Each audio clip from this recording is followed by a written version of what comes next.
Welcome back to Tandem Fandom. I'm Mick. I'm Courtney. And welcome to our Cruiserweight Classic Extravaganza. You know, this, for me, as a longtime WCW fanboy, is a dream. That we get to see the best cruiserweights in the world, and when they said in the world, they literally meant the world. It's absolutely incredible. It really is. I've been so excited. It's finally kicking off. And it's been so fantastic. You know, 32 of the best cruiserweights from around the world. Over the next couple months, they're going to be doing these matches. The first one happened, and it delivered. It really did. Oh my goodness. They couldn't have opened the show stronger by putting two of the absolute best wrestlers in the world in Cedric Alexander and Kota Ibushi on the opening card. So smart, it's so fantastic. It was an absolute dream.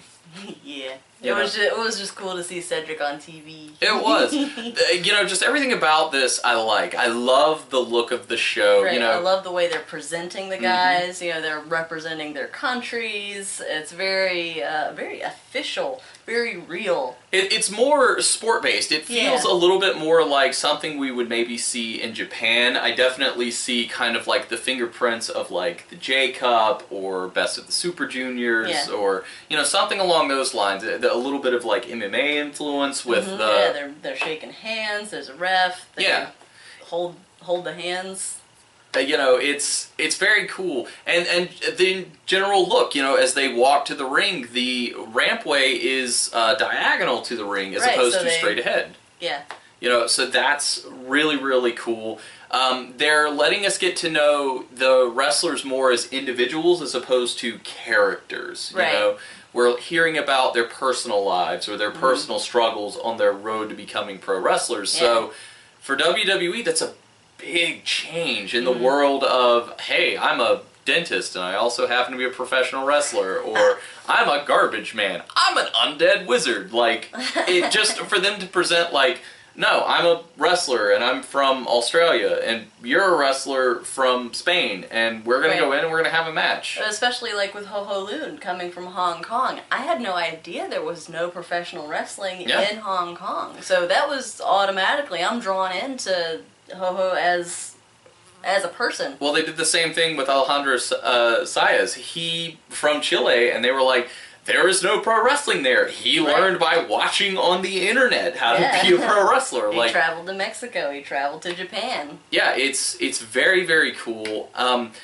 Like I said, back to the look, you know, I like the fact that the ropes are a different color and the posts and the, you know... Just the overall look of it is purple, something that no other show uses right now. It looks like WCW. I also like the fact that they have kind of advertisements on the mat, very MMA style. Tap out the CWC logo. Yeah, it's very cool. I believe we talked about this before, but the kind of parade of cruiserweights where they all came down, they were all introduced, and that was fantastic because, you know, you can look them up, you can wiki them, whatever, but to actually have them presented and they each get to show a bit of their personality, like some guys cut a flip, some guys flex, some guy would mean mug, you know, some guys would just be like, yeah, it was really, really cool. And I also like the fact that the weigh-in mark, it's a shoot. They legitimately expect you to weigh 205 pounds or less. So much so that there's alternates. There are backups for, you know, in case they missed weight or in case they get injured. It's really, really cool, and it's just something so different that we've seen from WWE ever. Because, you know, in a world where, let's be honest, as much as we love professional wrestling on this show and there's such a great variety, you really can't compete with WWE. It just can't be done. Not on the same scale. No, you can offer an alternative, but there's no way that you can reach the production value or the quality of the network, the history, the lineage, all that. So the fact that WWE recognizes, like, hey, we're kind of the kings, but there's a demand for something like this, well, let's make it. Well, and there are so many multiple pools of professional wrestling for the WWE to pull from. And it's cool because something like the Cruiserweight Classic really helps pro wrestling because a lot of these guys aren't signed. Right. But they can talk about, like, well, you know, here's gentleman Jack Gallagher from, you know, the UK, and he works for this promotion here. As a, you know, American wrestling fan, you can say, well, I've never heard of them, and then you get interested and you look it up and you go for it. You see a guy like Kota Ibushi and they talk about his work in DDT and New Japan. You can say, oh, well, this guy's great, and go look up his stuff. Right. Cedric Alexander, Charlotte's favorite son. You can check out PWX and see how amazing it is. Again, it just helps the business because they're acknowledging these things. And you have the voice of Mauro Ranallo, you know, who's... We love Mauro Ranallo on this show. You know, big fan of his work. Fantastic commentator. He was one of the best parts of UFC and... he did Strike Force. Sorry, Strike Force. Yeah, Dream, Strike Force. I mean, he's kind of worked all over. He's an excellent commentator. He brings a different style and a different flavor. And the other thing I like, you have Daniel Bryan, who... is a cruiserweight. Yeah, sort of, pretty much. You know, but I think the thing I like about him is, you know, yes, JBL is a great announcer and world champion and all that kind of stuff. Jerry King Lawler, same kind of deal. The thing I like about Daniel Bryan is he can really break down the things that they're doing because he could probably do most of the things that they're doing. Yeah. And on the other token, he can tell you all about Kota Ibushi because he's wrestled Kota Ibushi. Right. And more so than like, oh yeah, you don't want to take that powerbomb from him, it's terrible. No, you could be like, yeah, Kota Ibushi has legitimately kicked me harder than any other man on this planet. He will kick a hole in your chest. Yeah, so I think that's really cool just because of his personality and the way he is. He's getting the other guys over. He's not worried about getting himself over. Well, especially with how he has traveled and he has gone to other countries to wrestle professionally.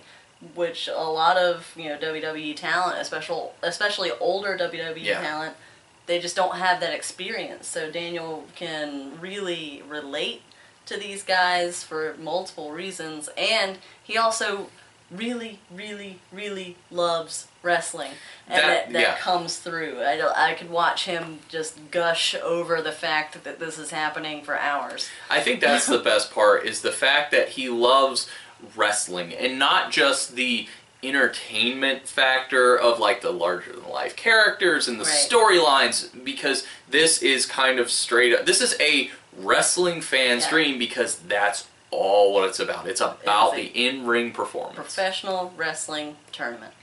So, with all of that being said, let's dive into the matches. In the opening match, we had from Guadalajara, Mexico. Great, that was horrible. That's awful. I'm going to try that again.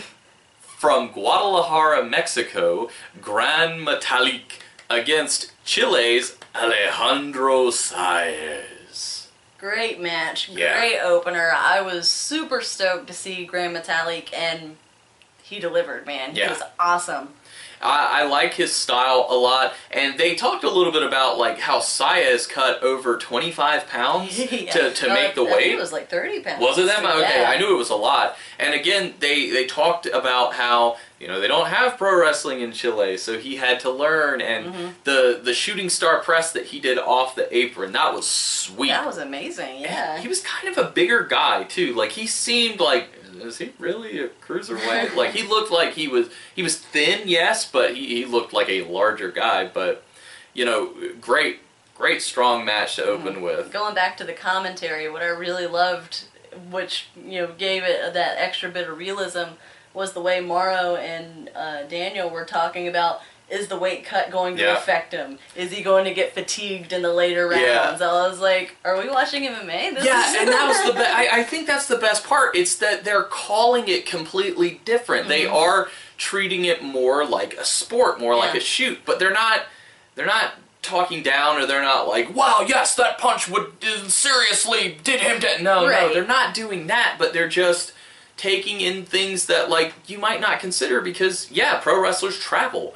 And they do have to watch their diet, and yeah, these guys did cut weight, so it's going to affect you whether or not you can do it. And it's really exciting because these are all brand new matches. It's not like calling, Seth Roman where you're just waiting for the Superman punch. You know, everything is fresh. Everything is happening in front of them, and they couldn't have chose two better guys to call these matches. Well, and their general enthusiasm for this match, like when Saez hit the shooting star press, I felt like they stood up at the announce desk because they both verbally exploded. They were like, "Wow, what a great," and that's what you should do. That's how it should be. Is just this big, powerful moment. And like you said, it's new, it's fresh. These guys aren't, even if they are just going out there and getting their shit in, we don't know what this shit is. Yeah, we don't know what it is. We haven't seen these guys, so we can't, a John Cena match, you kind of know what spots he's going to do. You know what to watch for. Yeah, these guys, you don't know it, but, it was a great match to open the show. Grand Metalik won. In terms of, babyface heel, neither guy was really... this was the most, on this particular card, the most straight up, straightforward just two guys match. Wrestling. I really loved Grand Metalik's mask. It was very Hayabusa. Yeah, it was fantastic. Strong match, I think. Happy to see him fight in the next round. Yeah, but I would like to see more of Saez. I think we maybe didn't get to see the best of what he had to offer. Yeah.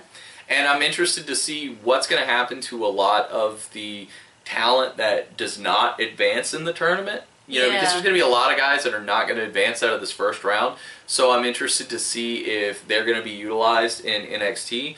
From what I understand, a lot of them are working NXT matches. You gotta think, they're getting cut in half. 32 to 16? That's 16 guys who've traveled from across the globe that you can't just throw away. Yeah, so from what I understand, a lot of these guys are working NXT matches, so that's really cool. Yeah. Especially because, that's what you should do. Use these guys a few more times, so if you do another Cruiserweight Classic, you can bring them back, and at that point, we're more familiar with them, and you can build up more fans of particular guys. Yeah. Ho-Ho Loon versus Arya Daivari, younger brother of Sean Daivari, former WWE superstar. We loved this match. This was such a good match. One, Ho-Ho Loon is adorable. Very kawaii. He's got the cutest face. Or whatever they would say in Hong Kong. I don't know. Yeah. Daivari was such a great heel. Yeah, he was playing it up from the time he came out the curtain, and I was like, wow. How long has he been doing this? Why do we not have him already? He was great. I loved and again, he was a heel.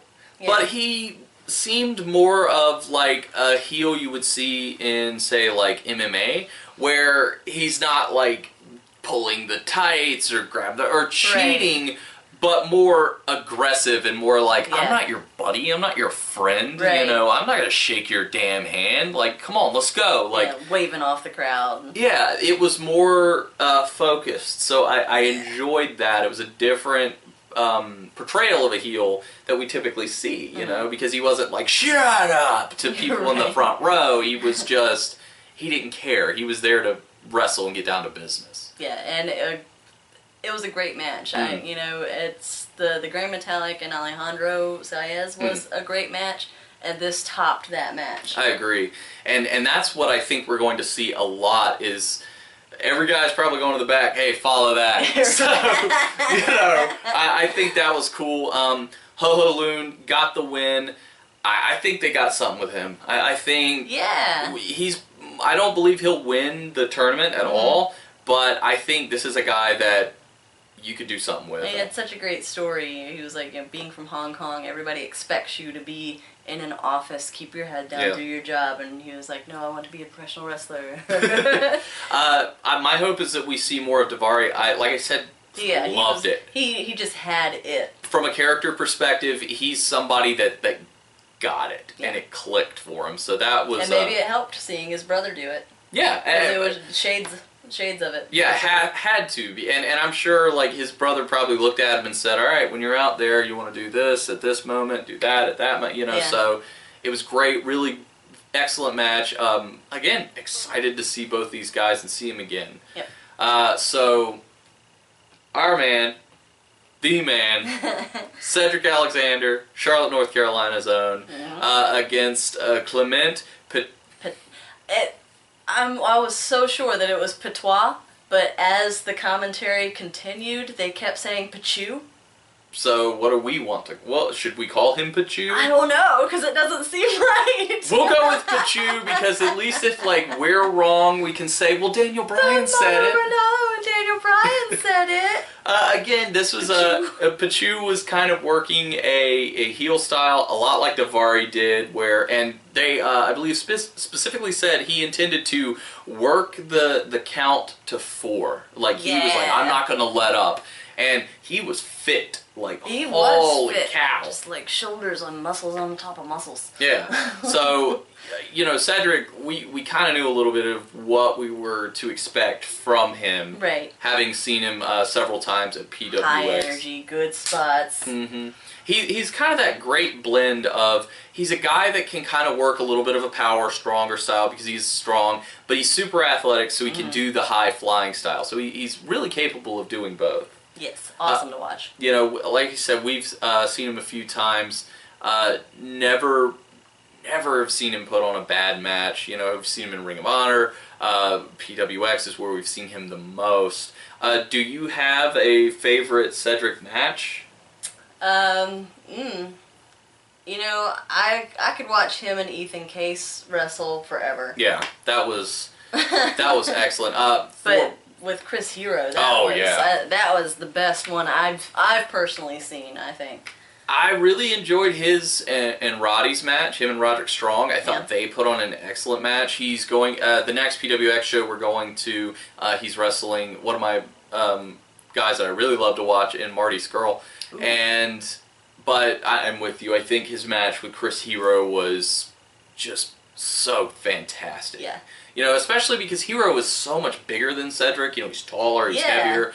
But it never seemed like it mattered. Like, that didn't make a difference. Yeah. And it was such a great match. I'm sitting here thinking of, like, the things they did. My favorite moment, I think, was, you know, we're in the front row, and, you know, a lot of indie wrestling shows, they get right up on you, man. Yeah. And, you know, so Hero, he's got Cedric, and Cedric's kind of leaning on the apron, and a kid sitting there, and Hero's talking to this kid, and he's not being like a jerk or anything, and he's like, you know who I am? Hold on, I'm the guy that does this, and he like fucking knocks the hell out of Cedric right in front of this kid.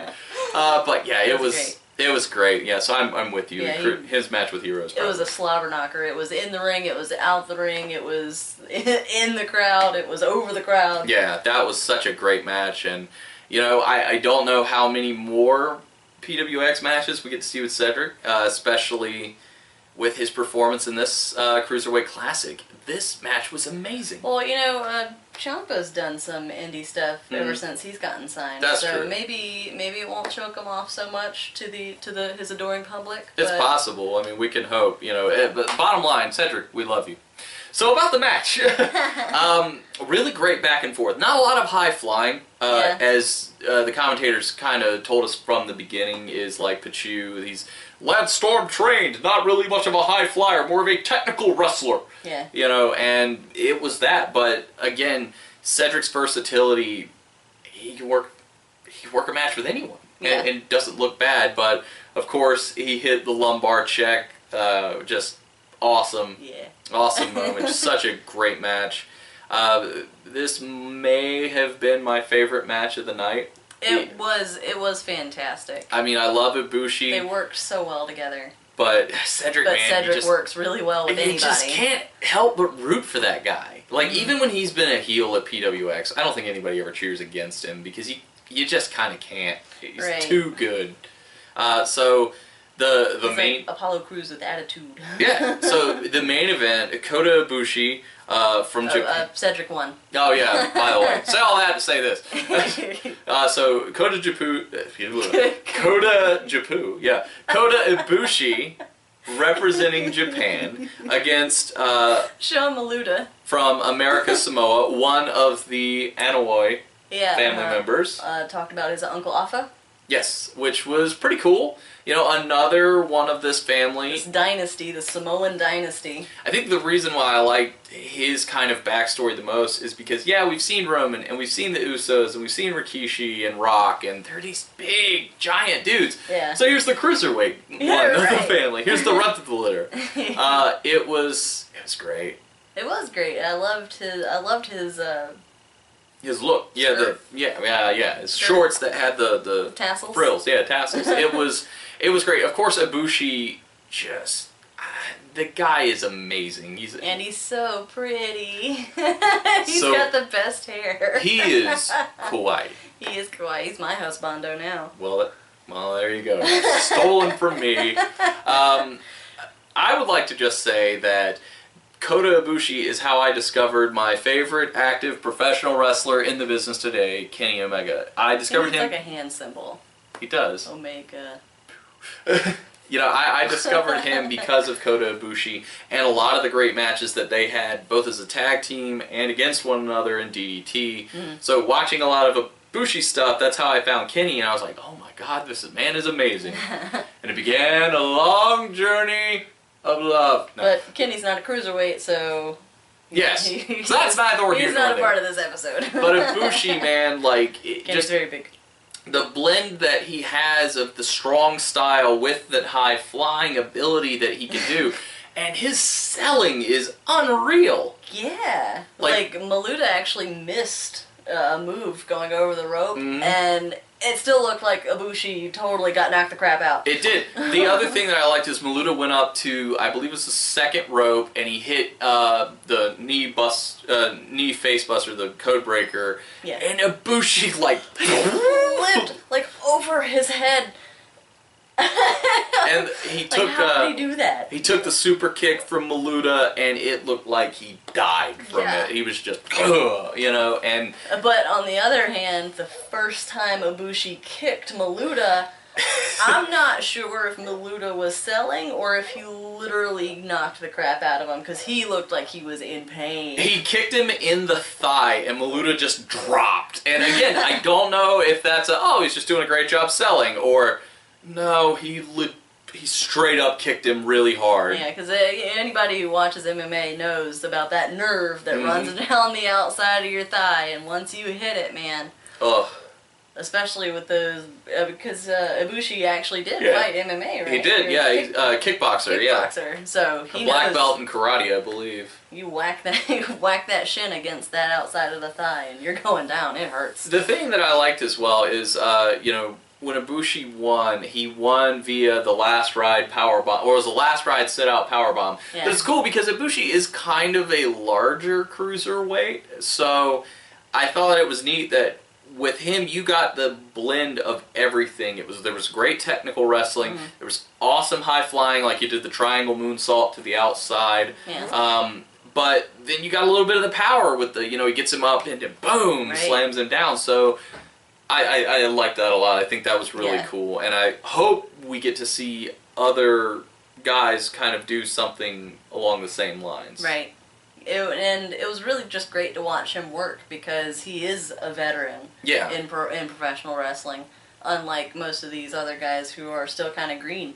Yeah. But, you know, kudos to Maluda. He put on a great match. Unfortunately, he lost. Or fortunately, unfortunately, he lost to Ibushi. Ibushi's moving on. And that was the thing, too. The commentators were telling the story of, you know, there was serious, like, Ibushi's a favorite to win this whole thing. Maluda has the opportunity to do an upset. Right. You know, and so I like that, you know, almost to where, like, yeah, Maluda lost, but he didn't lose anything because of just his performance and how well the commentators handled everything. They weren't just like, this guy doesn't matter, Ibushi's gonna win, you know? Right. It was billed more like a moment in MMA where, you know, all it takes is one punch sometimes, and the whole tide can turn for the fight. So it was great. Regardless of wins and losses, this is all exhibition for these awesome young guys to come in, get on TV, and show us what they can do. They got, at 20 minutes, they have timed matches. One of my favorite aspects of this entire tournament is the fact that there are time limits. Yeah. There are time limits on these matches, so we can very well see draws and what happens if they do go to a draw. Like, it's one of those things of, with all the things, especially if you're a big dedicated wrestling fan, you kind of know how things are going to go a lot of times. So the incorporation of time limits makes me wonder, what if? Like, are we going to see that? What happens in the instant of it doing? So just the fact that they have that built in, it opens up an opportunity to different outcomes, and that's exciting. Super exciting. I love the freshness. Yeah. Well, guys, I think that's about all we can say about the debut episode of the Cruiserweight Classic. As a quick recap, we have, moving on, Grand Metalik, Ho-Ho Loon, Cedric Alexander, and Kota Ibushi. That's right, so we're looking forward to seeing what they're going to do in the next round of the tournament. And Cedric and Ibushi are actually matched up against one another in the second round. Who will we cheer? Both these guys! Both these guys! Both these guys! So, we hope you guys enjoyed our outlook on it. Let us know what you thought, I know I enjoyed watching it. I cannot wait for the next episode. I can't wait for the next 4 matches. This is so exciting. Absolutely. Let us know what you think, though, in the comments below. Be sure to like, subscribe, and share the video. Follow us on Facebook, Instagram, and Twitter. And as we always say here on Tandem Fandom, if you're going to be a fan, bring a friend.